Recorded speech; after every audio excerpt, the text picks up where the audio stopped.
I got into the cardiac space because of a tragedy. My husband, Daryl, and I lost our only son, Justin, 10 years ago. He was 16, an elite athlete swimmer who we thought was healthy. He was 6'3", strong, vibrant, and he was at his usual swim practice for his high school, and he suffered from sudden cardiac arrest, and they weren't able to revive him. So because of that, we had no idea that this was lurking in his body. And for someone who took her son to the doctors for every little thing, how could this happen? So once we went through the trauma and the shock of losing Justin and the stress related to it, we got contacted by various organizations. I didn't want to be bothered. I didn't want to talk to anybody. We were in deep grief, but we got our bearings and decided to form a foundation, which we have. It's called the Justin Carr Wants World Peace Foundation. And it's our 3 ARC platforms are art, heart, and peace. Because Justin wanted world peace since he was a baby. We have notes that he wrote asking for world peace. He was a visual and performing artist. And for, heart screening. So we do heart screening and testing so we can alleviate the stress of a loss for many people if they want to get their kids screened. I got contacted by my friend Jennifer Chapp. She is affiliated with the Parent Heart Watch organization, which we're members of. And I met her 3 or 4 years ago at one of the Parent Heart Watch conferences, and she had created these beautiful candles with our children's images on them. We walked into this room and there was Justin's picture on this candle.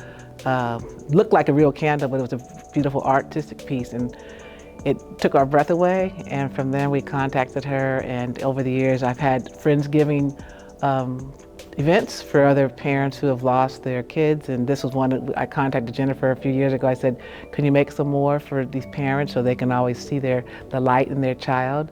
And so she did that for us, and then we became fast friends. And so she called me and said, I want you to talk to this organization. I'm like, I'm too busy, but I did, and I'm glad I did. Being a part of Heartsight, the bereaved member group, is very important and vital. I think everybody's stories from different levels need to be shared. I think all the members experience grief from a different perspective, and ours is a permanent one, wishing that we weren't on this side telling our story. But for the stories to resonate and for the important work that needs to continue, it's really important that you hear the side of someone who's dealing with a horrific loss that we can't change. And I always say that there's no timeline or method for dealing with it. It doesn't get easier, and just because we're able to walk taller or not slump doesn't mean we don't have good or bad days, because grief is not linear. So I'm always open to sharing the story about Justin and what the journey is. And it helps other people too that try to hold things in. And so we carry things that others can't see. It's just a different kind of load that I'm able to release and share. The initial process after we lost Justin was, as I said, shock. People wanted to, be in your face all the time, bring you stuff, try to go on, keep you busy, and give you books and things to read and stuff. And I didn't think that was as helpful as we went to a heart screening, and we heard about this company that Holly Morale, she has a heart screening, and we went and they were testing kids, and we're like, how come we didn't know about this, right? So she had suffered heart issues in her herself personally, so she's trying to alleviate that pressure. But she gave me a couple of moms' names who had lost their kids. And Rachel Moyer was one of the people. She's actually at this conference now, and she's part of Parent Heart Watch. And she called me, and we got to talk, and I talked to her for a year on the phone late at night, because she was a night owl, and I called her when I was trying, I couldn't sleep. So that got me involved so there were strangers that were out there that helped me and helped my husband and I. So then we got involved in Parent Heart Watch. And then from there, people always call me now, Susan, my friend lost their child, regardless of how, because, we share a different kind of light. Now I can't say everything I say is true for you, because everybody's relationship with the person who's gone is different and how they respond is different. But at least, because people go on with their life. So when tragedy happens, you're surrounded by a whole bunch of people, and then people go away. And then it's like you're stuck in your grief, right? And people want you to get better. So I'm just there because there were so many strangers that helped me. I do feel that by having support when I did and now being the support for others is helpful because, as I said, sometimes people say the darndest things, right? And I write about it. Or people embrace you, or there's strangers that are better, compassionate souls than people that you know, or there's people that you think should show up for you and they don't. So I write about a lot of that, and it's helpful because some people can handle it and some can't. And even parents, how we handle our child, their room, or talking about their name or pictures. Everybody's different, so we can't say one's way is better than others, but at least whatever your way is something that's really important. I think that's important to share. The experience from the EMT and the medical people, because they're doing their job, but they also have an impact and they get emotional and compassionate and want to save everybody. So hearing the stories from everyone in different countries too, what's kosher in one country may not be here in the United States. And the bottom line is like it's a loss. So people expect things from you or don't, and everybody handles it differently. When we collectively come together, whether your person survived, it's like that's a good thing. I always congratulate people, right? That's a blessing. I can't be mad about it. I wish we would have had a different outcome. So hearing everybody else's stories, and you can see by how people look at you and talk to you, and how they express their compassion is really a good thing from all different levels. I think if Heartsight would have been present when we, went through the initial shock of Justin, would have been helpful. I mean, as I said, it was a fluke from me meeting somebody and somebody having something else to say that will support us during our process. It would have been good. Like when we're at the hospital, as I said, we're at the hospital, and I say this, my husband doesn't like talking about, but my husband went into cardiac arrest right after Justin died when he got the news. And he was in the hospital for 7 days from the shock of losing Justin. So I'm dealing with a son who died that we didn't know until the next day what it was, and then my husband, that pain. And so basically, people come and want to support you, but what happens when the room empties out? So that would have been helpful for him to have some resources, for me to have some resources of how do you move on. But thank goodness, our support group of our village of people is pretty big and expansive. And then there's people that heard our story on the news and wanted to come help. And there's, as I said, there's friends that aren't our friends anymore because it was too much for them. It's like, I can't be bothered. So you get a whole gamut of different types of responses. But having someone talk to you and say, or the people, I went to the fire department a year after Justin died to try to find out who was there. That's how I felt I needed to know like every part of it. I talked to the coroner and everything else. And luckily the group of people I reached out to were very compassionate.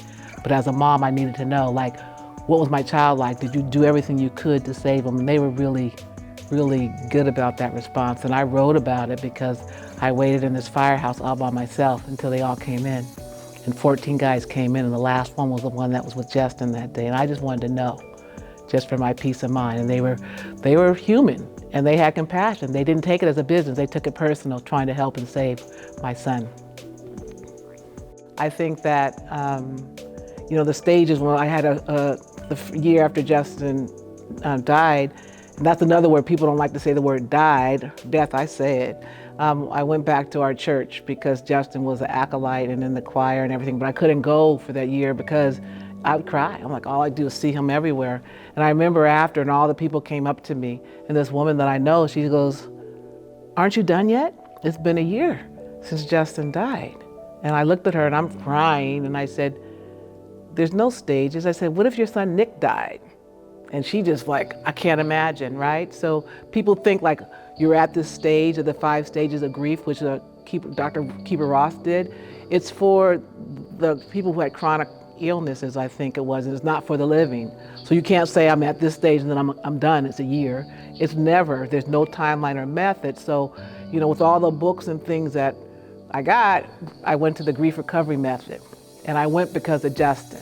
And the guy said, "Why don't you talk about someone else?" I said, "I'm here because of my son." We went to all different other support groups, so I didn't like them.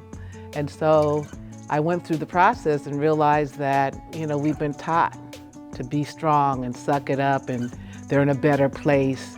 And also we just think that grief is related to a death, right?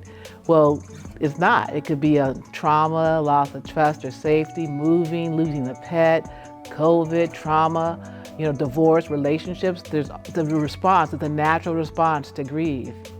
Because of something has happened, there's been a change in your familiar. So that was the first time that it woke me up, like we've been trained to think that this is how it's supposed to be, and it's not. And if we look at our life and our responses to life as if we're human, we'll get to this point where it's okay to be who we are. And it's okay to go through it and have those natural and normal responses to a loss, which is what grief recovery method helped me.